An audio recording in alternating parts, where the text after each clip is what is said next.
Hey, what's up, guys? This is Team Hard Life Captain Albert Sartuccia here, and we've got a Penn Rival 20 LW that the customer wants 50 pound with an 80 pound top shot. So we are doing the 50 pound in red. It is a pink top shot. So we look pretty interesting. Gotta bite. I think I got a lot of stress on my mind. It's a nice day to go. Yeah, I got a line. I'ma call the whole team.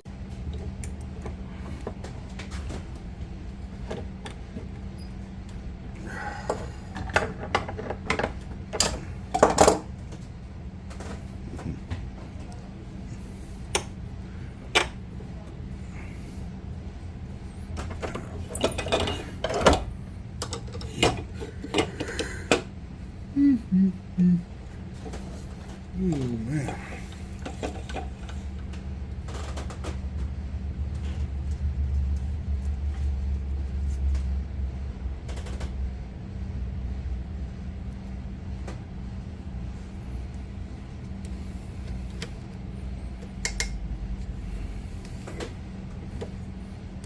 So to do the anaconda knot, guys, I wrap the spool 8 to 10 times, and then I pull my tagline out, and now I'm going to splice it back in on itself to create my 2-knot system.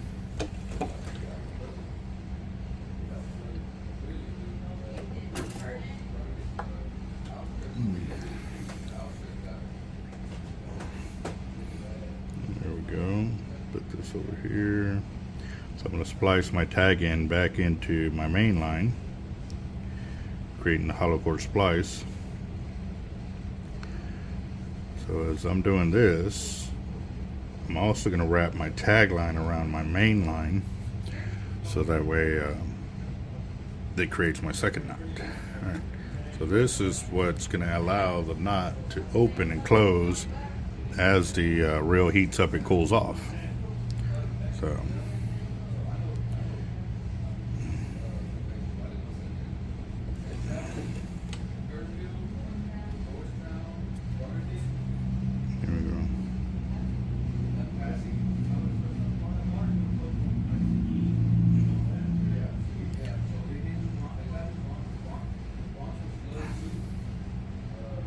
Are y'all talking about the flooding from July 4th? Yes, sir. He's telling you about our fundraising that we're doing?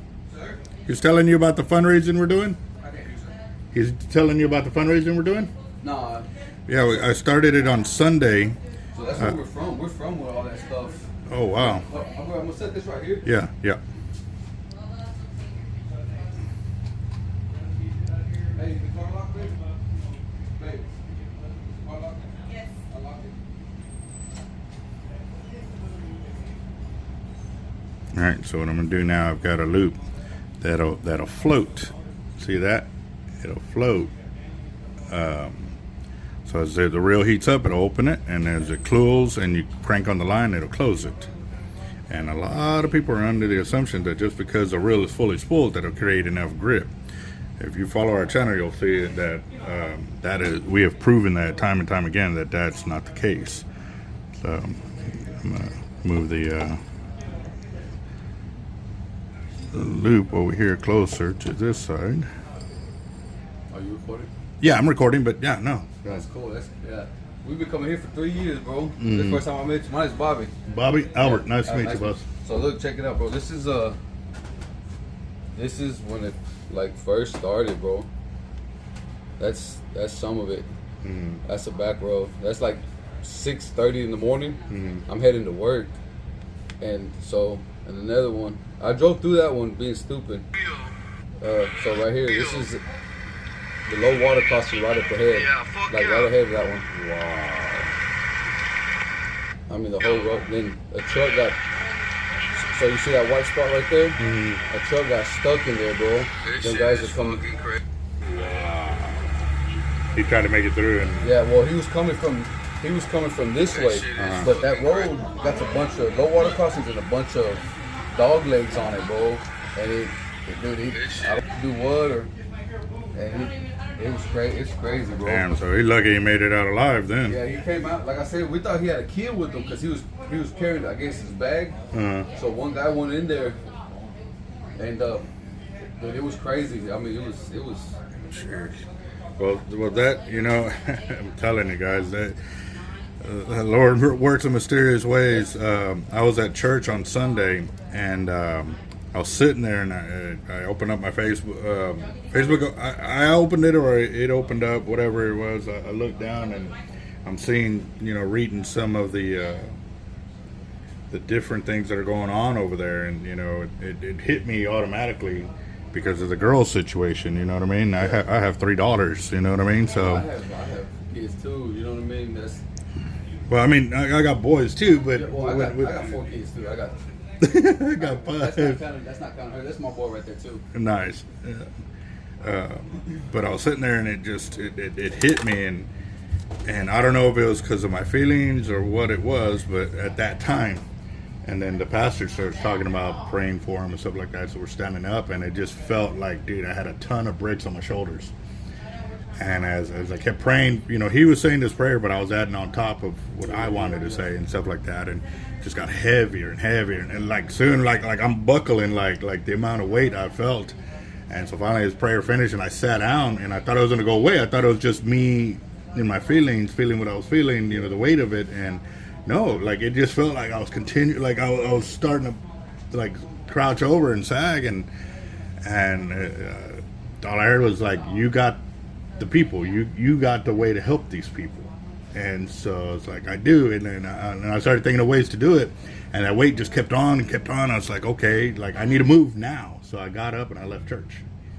I don't ever leave in the middle of a sermon. Like I want to hear the whole word and stuff like that. And so I came directly over here. I went live on my YouTube, and I started telling them about what was going on and stuff like that. So we raised $570 in donations right now. The trailer that's out there, the truck driver, trailer, gas and fuel and everything, whatever we could pile on there, free. Like they're gonna drive it up for us. I don't have to worry about anything. They're not renting. Like it's all free. And so I was like, okay, so now we're gonna call it Fill the Trailer to take it up there. And as I'm doing that, I also got my trailer too. You know what I mean? But another one got donated, so we got 3 trailers we can fill. And then I called another buddy of mine that does the Big Bertha fundraiser. He does fundraisers and stuff like that. I gave him a call. I was like, hey man, have you already planned to do it? He goes, I was just about to start planning something. And I was like, well, let's do it, dude. This is what I got. This is what. He goes, bro, we can do this and this and this. And I was like, so now we're teaming up, my team and his team. They're doing a fundraiser, a benefit this Saturday, which is tomorrow, to sell barbecue plates. And what they do is that funds they hand directly to the families and stuff like that. Which I understand that, but again, too, when you're up there, you're not worried about going shopping. You're worried about trying to salvage whatever you can salvage at that moment, because you know it can be gone in a few hours. So I want to take anything and everything I can take, so I can hand it to them. That way, it's one less thing to have to worry about and stuff like that. But when we also go up there with their team, they're going to feed anywhere from 500 to 1,000 people when we go up there. So like we're about to going. We don't know yet. We already heard Kerrville's got all the help they need, so we know there's surrounding areas that are messed up. I know they're getting a hold of a sheriff's department up there, and they're going to basically tell us, okay, send us where we're needed the most. Like, whoever needs the most help, that's where we're going to go. Like, because we don't want to forget everybody else that's in those areas, you know what I mean? So so that's what we're doing. And actually, I was talking to my pastor, one of the pastors. I got like 13 pastors at this church, to see if I can announce it on Sunday, this coming Sunday, what's going on. So I'm supposed to be at a shark tournament. Not. I'm doing the benefit tomorrow, and then on Sunday I'll be at the church, and then we're going to start there. That's a 40-foot trailer out there, and he can tow 16,000 pounds on it. So we're not worried about weight. We're just worried about filling it up. So yeah, it's been, it was, and then I was talking to, I got on Facebook again, was it Tuesday? Yeah, I got on Facebook again, and I saw one of my other my brother-in-law. I saw him posting up that he was going to do a little benefit at the shop, and I was like, hey. And so I texted him. I was like, hey, bro, we're doing the same thing at ours, and this is what we got, and this and that. And he calls me and says, hey, bro, you know what I prayed about on Sunday? And he started telling me that he was moved the same way, that he needed to do something. He's got the people, and so he was doing that. He's like, but I don't have the way up there. I said, well, I got the trailer, bro. Like this is it, right? And that was the same with Pete, and he was, you got the people. Like we're all hearing the same thing, and we're nowhere near each other. You know what I mean? So it's like it hurt a lot of people. Like, so my little brother, he's a firefighter, volunteer firefighter up there. Oh wow! And so they've been going out ever since it happened, like looking for people, finding people. Like it's really bad, bro. Like it's bad up there. Like one whole spot we would go riding on our motorcycles. It's called Cow Creek, and it's beautiful. Like now it's it's a disaster, bro. Like something just, demolished it, bro. Demolished it. It's sad. And I think they said, yeah, a little girl died. The fire chief, they still can't find him. My sister's ex-husband, his son went through a low water crossing. And they found him in a whole other town away. I was reading the one post where that lady was found 20 miles from where she got picked up. Yeah, 20 miles. Like, yeah, bro. So where I work at a rock quarry, and so I think we're on a little over. I think it's like it's big. I'm gonna say 5,000 acres we're on. So then there's us, then there's a smaller rock quarry, then another small rock quarry right in front of us. Well, right next to us. So we're 3 in a row. Yeah. So these 2 plants, the smaller plants, they're just portable plants. Their whole plants washed all the way over to. One whole plant's washed over, then the next one washed over. They said 6 months to a year before they can get their plant running. Like back then, they fired everybody from their plant. But in the back of our plants are big. We're one of the biggest ones here in Texas. So our plant in the back, they had a you could see the Black Hawks, the medic. I guess they said Trump's in them. You could see them driving down because there's a big creek.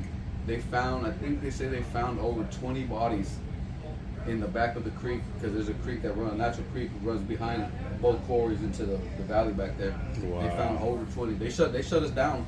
They send us home early. Then you can see, when they send us home, you can see all the paramedics, the police department, all them coming in, sheriffs, all them coming in, just. Wow. Yeah, it was bad. It was bad. It's bad, yeah. I was in the Marine Corps up in Cherry Point back in 98 to 02, and I was there when those 3 hurricanes hit back to back. 3 hurricanes in 6 weeks. Literally, you had 1 week a hurricane, 1 week off, another week, another hurricane, all of them Category 3 to Category 5 storms. And so I remember being on hurricane relief, and we were on boats going through the towns looking for survivors, and I was like, man, I know this area. Like, this is by that one road with all the duplexes. He goes, yeah. I said, where are the duplexes? He's like, they're about 15 feet under us. Damn. Duplexes. Damn. And we were 15 feet above them. And I was like, how deep? And he showed me on the deal, like, we were at like 45, 55 foot of water in certain areas and stuff like that. So, like, I don't know if you know what we like up there. So, our main lake is Penn. It's Colorado River. So up there, before all this started, our lake was, I think it was at 40 or 45% full. Like, that's how low it was. It was low. Yeah. Now we're like at 90, I think she said this morning was like at 95, 96% full. Wow. I do a lot of bow fishing. And my buddy, I work for him as a deckhand. For him, he has a gator tail. He does duck hunting, bow fishing stuff. So we got the gator tail. We went out, and it was just like, sad, bro. Like, just seeing everybody's stuff just washed away. Yeah, and people out there just trying to get stuff together, trying to do stuff like that. Like, man, we try to help out as much as we can, but it's you only can do so much. You know what I mean? Yeah. And then you feel bad because, like, man, I want to take these people home, but my house is not big enough. You know what I mean?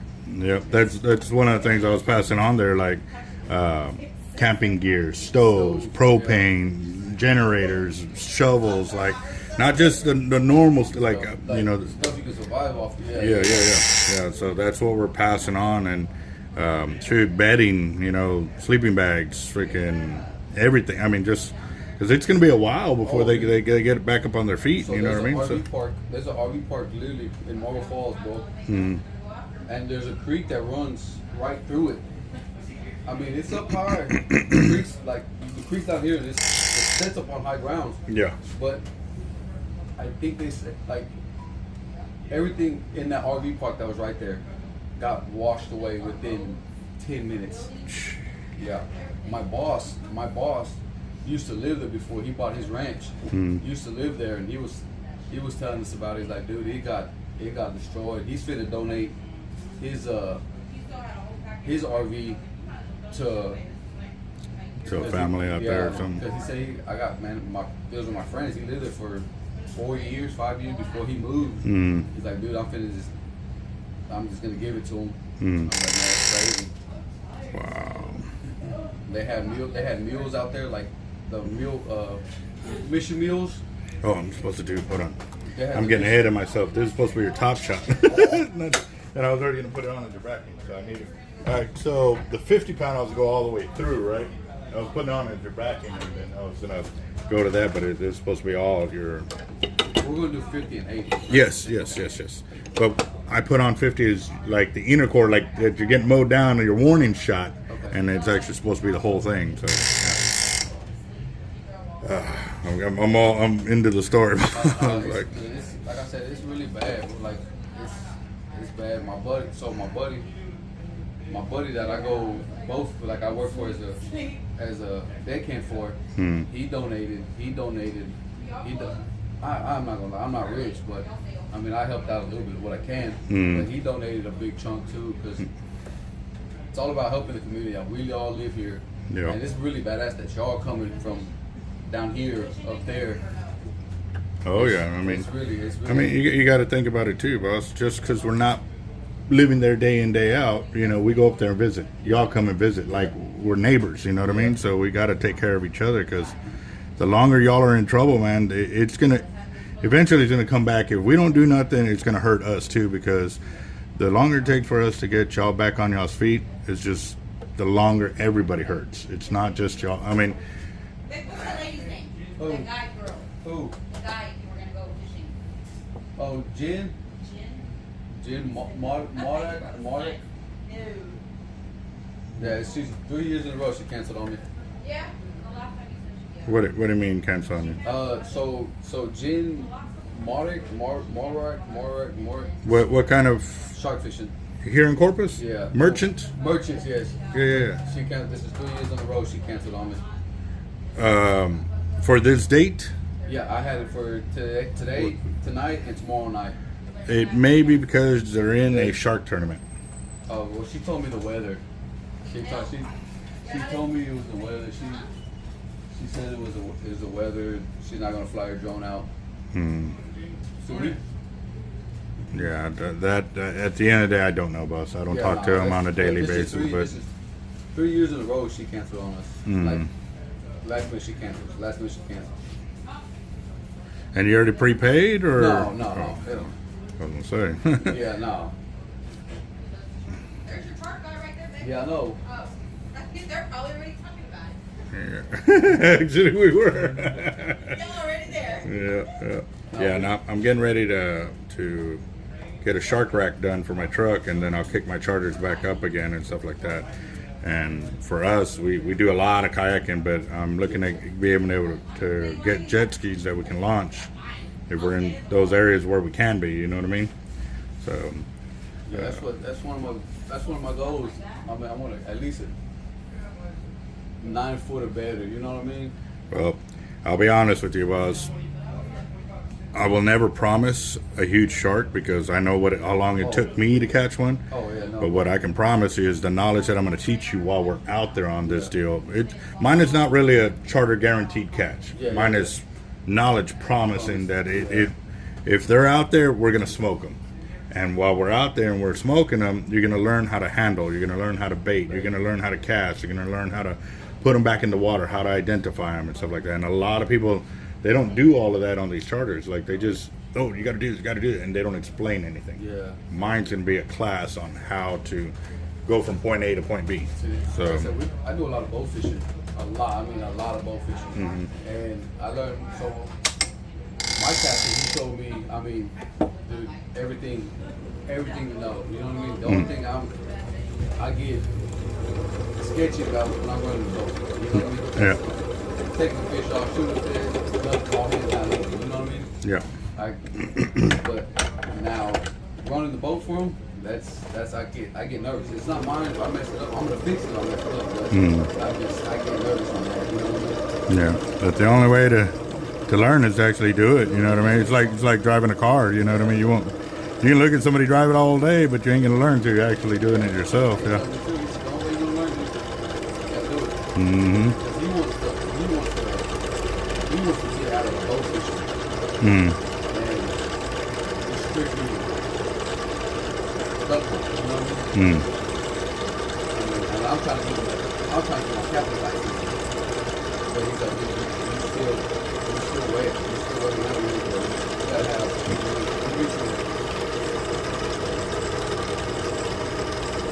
Yeah, no, I'm the captain of my team. I'm not a certified captain through the Coast Guard, but I've got my license where I can go out and take people land-based shark fishing. If we have 2 jet skis, I can take you out and guide you out there and stuff like that because you're on your own vessel. You know what I mean? But if we're on a boat, then I couldn't do it and charge you like that. So, but yeah, no,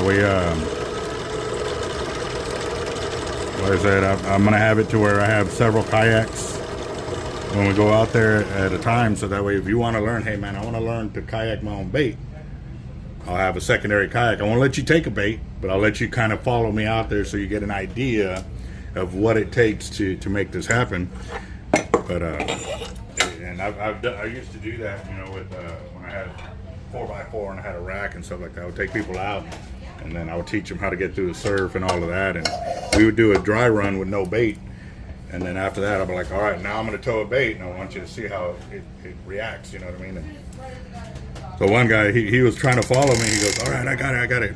And so we took off, and we left on the sandbar, and he left before I did, and I caught up, and I passed him. And then he got flipped over, and I had to keep going because I was already on the 3rd bar. I couldn't stop. So I kept going, and I saw him get back on. He was trying again. He never got past the 3rd bar. And I got back and what's crazy, like, believe it or not, I mean, I work as a day camp, but I can't swim. All right, you need to change that, bro. So my captain, his name's Wiley. So my captain, trust the man with everything. You know what I mean? I mean, hands down, I trust him. Especially when he's on the water, I give him all the credit. You know what I mean? Yeah. He's watch my mouth, but he's a dick, bro. You know what I mean? He pushed me in the water. You know what I mean? If I can see the bottom, Yeah. I'm good all day. If I can touch, I'm good. I'm not scared of the water. I mean, I love the water, but that's how I can float. I mean, he's. I'm gonna teach you by the time we finish here, you're gonna learn how to swim.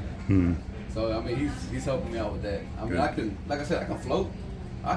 You know what I mean? But I can't. I don't know how to do all this and all that. I can float, and I live on the water. You know what I mean? That's crazy. Been on jet skis, boats my whole life, but I always had a life jacket on or stuff like that. But it's no, I had to learn the hard way like that, getting pushed in and stuff. So like I said, I know. I mean, if I start drowning, I know he's gonna save me. You know what I mean?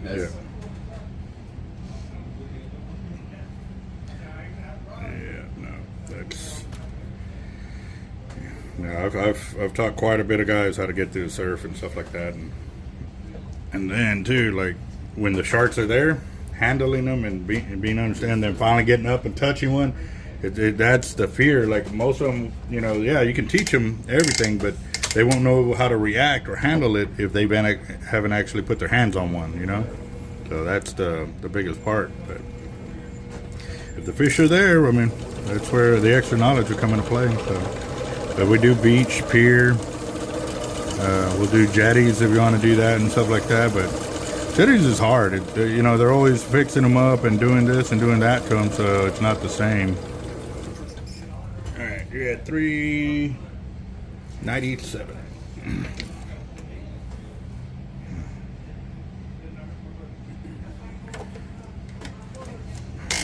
We've been coming here for the last 3 years, bro. This is when every time we come to Corpus, this is where I stop at. I don't stop nowhere else. Roger that.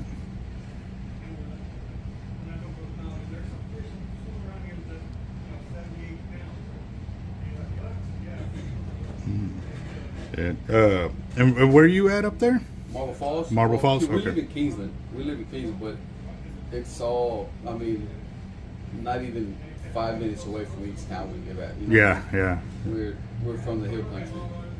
We actually went up to Marble Falls a few years ago, me and my wife, and we were out there on LBJ Lake. And we went all the way as far as you can go north, and then you hit the rocks. Yeah. There's some hotels and there's some rocks. So we docked them there, and we chilled out there for a while, and then we made our way back all the way down to the dam that's there. Yeah. So. You doing any bow fishing? No. No. I would, but if I did, it would be for like cownell stingrays and stuff like that. See, so I was looking down here, and so my captain goes to Louisiana. We go to Louisiana a lot. Mm-hmm. And over there, you can shoot reds, sheepheads. You can shoot anything you see in the water. You can shoot. Wow. Yeah. So that's the mindset is different because legality of things and stuff like that. So. Yeah. Over there in Louisiana, you can shoot whatever. I mean, whatever you see, you can shoot. There's no the paddlefish. You can shoot paddlefish. You can shoot. I mean, like here, the only thing we can shoot is like here we can shoot stingrays, gar. We can shoot stingrays, gar,